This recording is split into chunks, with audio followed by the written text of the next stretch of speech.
Alright guys, it's fight week. Anthony Joshua is going to be taking on Francis Ngannou this Saturday. It's kicking off. I'm telling you, people before this fight was taking place, people talking about it's going to be a gimmick fight. Is it a serious fight? Ngannou's come onto the scene. He was going to fight, fighting Tyson Fury. People thought it's going to be some knockover job for Tyson Fury to defeat. Obviously, they've seen Francis Ngannou come through, in MMA, but they're like, really, are you really going to come through into boxing and really do anything? Hey, this guy comes through, Ngannou comes through, shocks the world with his performance, his ability. He was able to demonstrate switch hitting, he's been able to, he's work on the inside, being able to land counters on Tyson Fury as well, dropping Tyson Fury. Listen, it's fight week. Be sure to like my video, share my video, drop your comments in the comment section below. Anthony Joshua versus Francis Ngannou. Let's have it. Keys to victory. Like, how's Anthony Joshua going to go about this fight? How is Francis Ngannou going to go about this fight? I feel like it's going to be quite interesting because Anthony Joshua, there's not much footage for Team AJ to go off in terms of obviously gauging Francis Ngannou's capabilities. Obviously, they saw his performance against Tyson Fury. People are, quote unquote, saying Tyson Fury wasn't in shape. Tyson Fury wasn't prepared for Ngannou, or Tyson Fury wasn't expecting that sort of quality performance from Francis Ngannou. So a lot of fans, I don't know if AJ's team is caught in that sort of mindset as well, saying, is it a matter of the fact that Ngannou was really good, or is it a matter of the fact that, Tyson Fury was just really poor? Tyson Fury may be expecting the fight to be a lot easier than it turned out to be. Nevertheless, from my perspective, Ngannou demonstrated a lot of fundamentals that a lot of people didn't think he'll be able to do. First off, being able to drop Tyson Fury, someone that calls himself the lineal heavyweight champion, someone that, calls himself the greatest of this era, someone that is, beat Deontay Wilder 2 times, some people even say 3 times, someone that is the holder of the WBC World Championship. I think he relinquished to the Ring magazine. He's beaten Dillian White, stopped Dillian White, beaten Vladimir Klitschko, beaten Derek Chisora, an accomplished Tyson Fury. I don't care what kind of shape he's in, the fact that Ngannou was able to be competitive and even win on one of the scorecards goes to show you that Ngannou is not a knockover job and he's not a joker. This guy is serious. This guy is not coming to mess around, and this guy is coming to get the peas, get the bread, get the money, and is coming to lay his mark down on the heavyweight division. That's from what I can see. So, Team AJ, what are they looking at? What are the things, the keys that they're looking at is going to be the keys to their victory that they're looking at? I think for Anthony Joshua, his main advantage is going to be his boxing ability, his experience in the ring. He's fought different type of guys. He's fought big men that are people as big as him in Vladimir Klitschko. He's fought smaller guys like Andy Ruiz in terms of height, more nimble guys and fast guys, and smaller guys like Alexander Usyk. He's fought Atakam as well. He's fought Dillian White. He's fought Povetkin. Anthony Pulev, even stand up tall, a bit stiffer. What's his name? Robert Helenius. It's like Anthony Joshua's fought a range of styles. A range of styles. The only difference I feel like it is in this case is that Ngannou's arguably got a stronger will than a lot of those people that he's fought, and arguably he's coming from a very more durable, coming from a sport where if you're not durable, you're wasting your time. Let's just put it that way. You're coming from MMA. You want to take elbows. You want to take shin bones. You want to take grappling. If you don't have durability, you might as well just pack up your suitcase, pack up your stuff, and just leave the ring. You might as well don't even show up. Don't even call yourself MMA guy if you don't have no durability in that sport, because you're gonna get stopped probably in the very first round. Once you get super take shots, over. So we can't question Ngannou is a durable guy. The mentality to even get in the ring in MMA, you have to be durable physically. Your mindset has to be durable as well. You can't be someone getting broken down very easily by the slightest sort of dilemma or problem in the world. In their case, the octagon. And I feel like Anthony Joshua is going to have to demonstrate to Francis Ngannou that I'm a way more superior boxer. That these left hooks and right hands you think they're just gonna land clean on me, they're not gonna land. He needs to get Ngannou thinking, Ngannou working, trying to figure out AJ. AJ's got to get Ngannou to think that he can't allow the fight to sort of become a very a fight where it's easy for Ngannou to calculate things. He's supposed to make it difficult to calculate for in place there. So that is what AJ is going to have to do. He's also going to have to punish Francis Ngannou for those fundamental mistakes that he might most likely make, because he's not a real. I'm not even saying that he's not a real boxer. He's just not got that elite level boxing experience. AJ's fought the best names in the heavyweight division in his era, apart from Tyson Fury and Deontay Wilder. It's for everybody else. Parker, I even forgot to mention his fought Joseph Parker. Like, Anthony Joshua needs to demonstrate, make it clear, make it night and day that my boxing ability is superior to yours, my friend. That is what Anthony Joshua needs to do.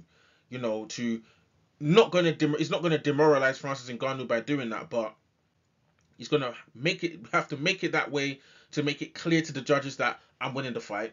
And he's got to have to make it that way to force Ngannou to have to start gambling, where an Anthony Joshua, with the punching power he's got over someone like Tyson Fury, might be able to punish Francis Ngannou for gambling like that in place there. So that is how I think Anthony Joshua needs to go about this fight. He needs to make that distinction between himself and Ngannou from the boxing fundamentals. Even Ngannou says himself, Anthony Joshua is very good at the basics, and he needs to make sure his elite performance with those basic displays, and he needs to make sure he punishes Francis Ngannou when he has the opportunity to do so. A lot of people are going to question. A lot of people are saying the original AJ is back after what we saw his performance against Otto Wallin, but I need to wait and see, because Otto Wallin, he has sparred Otto Wallin a couple times. Otto Wallin, the moment he took the heavy artillery, he looked like he just wanted to get his purse and go back to Sweden. That's what it looked like to me. So this is the first time I feel like in a while Anthony Joshua's going to be fighting someone that, if he lands, AJ's probably going to be knocked out. This is the first time he's fighting someone of that level of punching power. Like, Usyk hasn't got that one-stop power. Andy Ruiz hasn't got that one-stop power. Some people say, well, all heavyweights have knockout punching power. Yes, they do, but there's some that, let's be serious. Let's be honest. If they land, the chances of you standing up is very low. So, Anthony Joshua can't allow someone like, Ngannou to land clean on his chin. Otherwise, it's not looking good. So that jumps into sort of, what does Francis Ngannou have to do to beat Anthony Joshua? I feel like for him, Francis Ngannou doesn't have much to lose. Let me not say no one, but most fans are not expecting him to beat Anthony Joshua from the fundamentals of boxing perspective. Like, if the fight goes to full 10, people's going to be banking on Anthony Joshua to win, unless Anthony Joshua faces some serious adversity and he's able to really break Anthony Joshua down, and it's looking like Andy Ruiz settings where AJ's just surviving and the rounds are going by and, things are happening. But Francis Ngannou, again, similar things to what he did to Tyson Fury. I feel like at Francis Ngannou, he might be a bit more wary of, obviously, the power that AJ presents. I feel like he's probably going to take more risks in terms of obviously going for the stoppage if he is able to land anything that remotely bothers Anthony Joshua.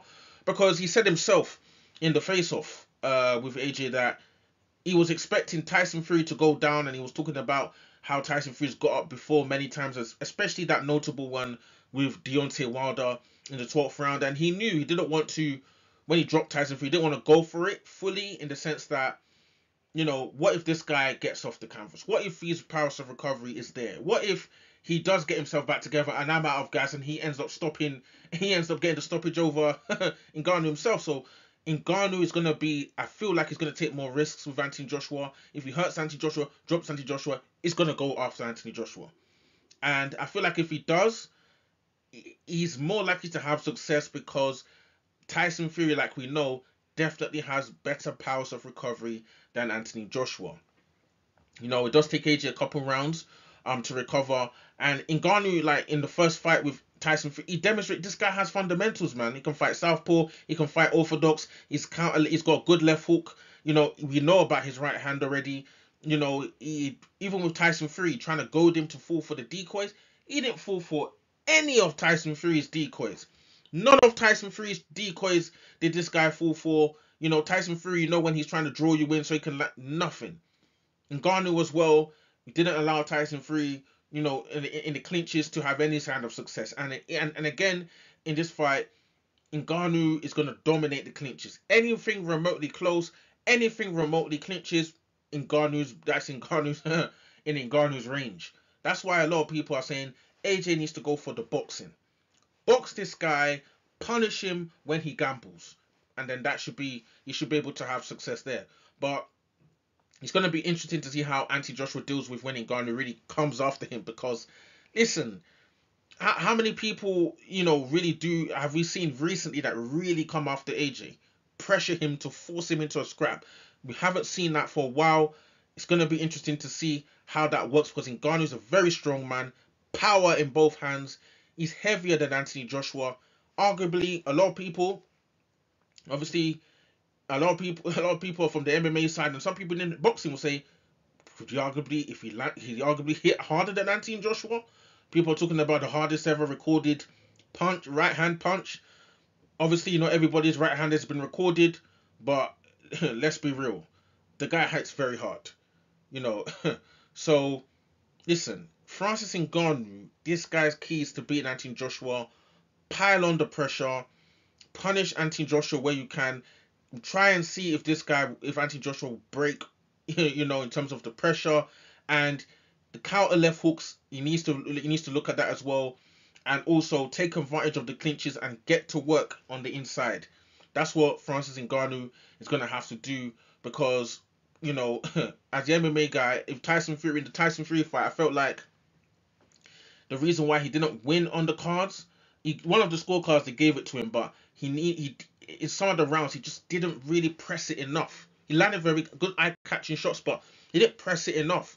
And I feel like he's gonna have to press it a bit more in this fight, just to make sure that if the fight does go the full 10, they see that he dominated the clinches, landed the more eye catching shots, pressured Anthony Joshua, and made it look like Anthony Joshua didn't like the pressure.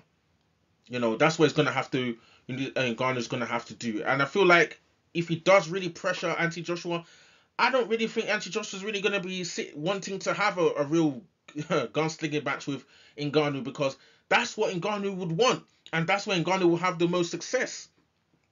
So, listen, let's see what happens, man. Anthony Joshua versus Francis Ngannou, their keys to victory. AJ gonna have to box, going to have to punish Ngannou when Ngannou does make those fundamental mistakes, potentially.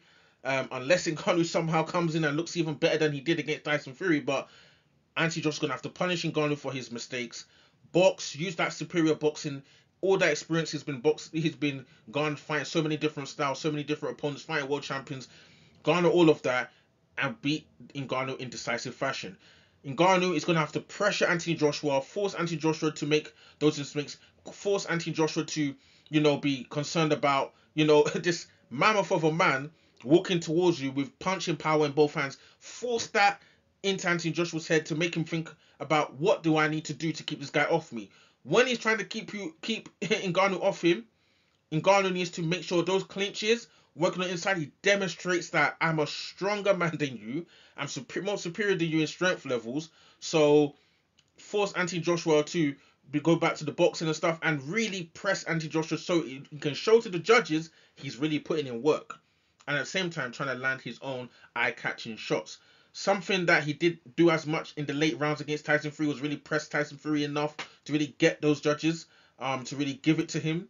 Even though he won one of the scorecards, he's going to have to press Anthony Joshua, land those eye-catching shots. And if he drops Anthony Joshua, go for the knockout. That's why I see this fight going, and that's the keys to victory that I do see. So guys, what do you guys think about this fight? Be sure to like the video, share the video, drop your comments in the comment section below. Anthony Joshua versus Francis Ngannou. Who's going to win this fight? Is Ngannou going to get the knockout? Can Ngannou win over 10 rounds? A lot of people will be like, what? Francis Ngannou beat AJ over 12 rounds, over 10 rounds. They're thinking, like, how would that be? But listen, but you never know what's going to happen. Is he going to look a lot better than he did against Tyson? Because he had some very good fundamentals there, man. But AJ, he's gonna have to show that he's just a superior boxer. That's the way he's gonna have to do it. But in terms of how this fight is gonna conclude, listen, I won't be surprised if AJ did get dropped and by somehow he still ended up winning the fight.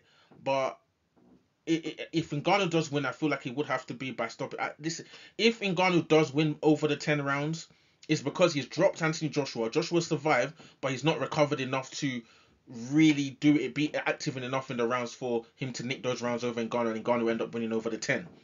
But if AJ wins, Ngannou's very durable. If AJ wins, I feel like it would be over the 10 rounds by UD or split decision, to Tyson Fury. But if Ngannou wins, I believe it will either be that he dropped AJ. AJ's struggling to recover from the knockdowns.